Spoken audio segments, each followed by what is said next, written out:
시간은 뭐 별로 남진 않았습니다. 편안하게 자유롭게 어떤 분한테 질문하실지 이렇게 지정을 해주시고 그렇게 질문을 자유롭게 해주시면 좋겠습니다.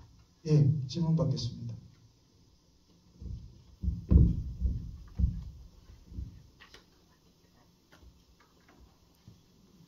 하십시오. 주저하실 필요 없습니다. 자신 있게 묻고 싶은 거 다. 예, 먼저 받고 뒤에 드리겠습니다.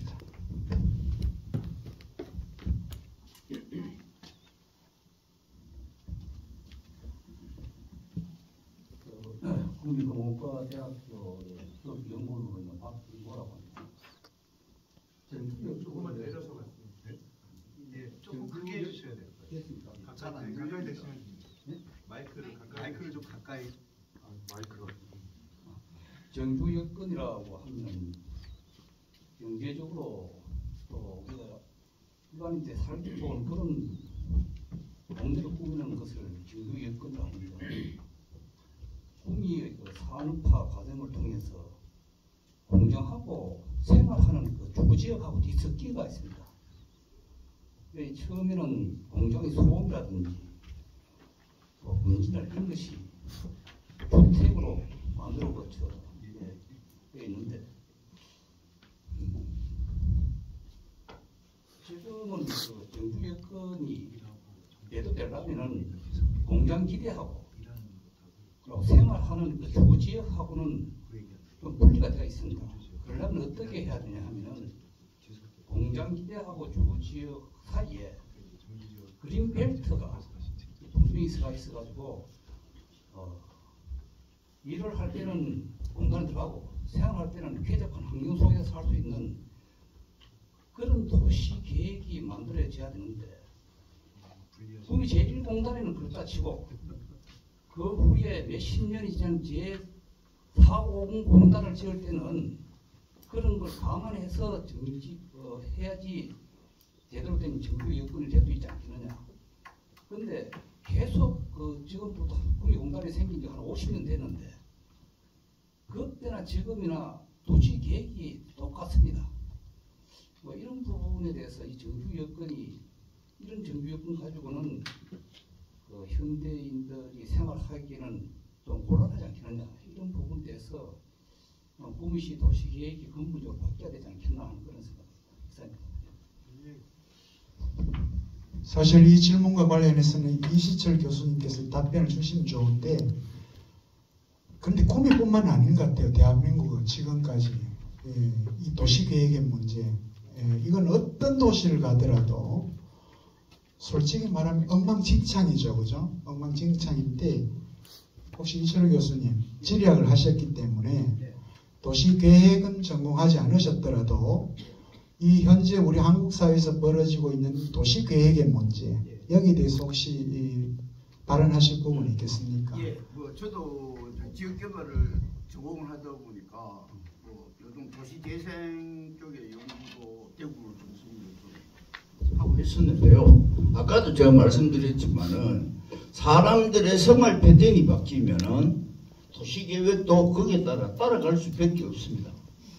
그래서 뭐 우리 특히 이제 구미와 같은 산업도시의 도시계획은 과거에는 공단지역과 주거지역이 같이 있을 수 없는 상황이었습니다.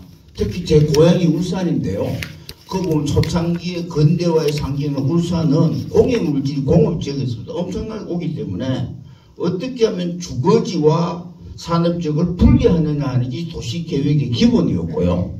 요즘 들어와서는 어떤가 하면 이제는 산업구조가 그냥 공해물질을 붕붕되어 있는 것은 이제 우리나라 선진부형 산업구조에는 맞지를 않아요.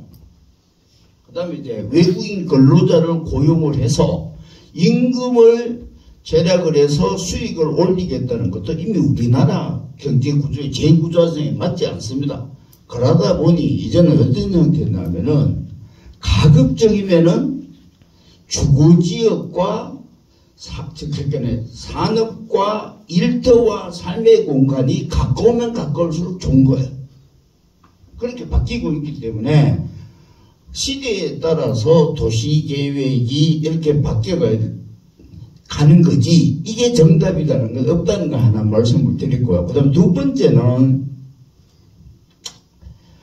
항상 지금 우리나라는 이제 아까 제가 말씀드린 자본주의다 보니까 어떻게 하면은 도시 계획은 공공에서 세우지만 실질적인 그런 투자는 누가 하냐 민간 기업이 하거든요. 아파트 단지 여기 세우면 좋다 저기 좀 했다 하더라도 아파트 회사가 어디에 세우는 것이 내한테 돈이 되느냐를 찾는 거예요.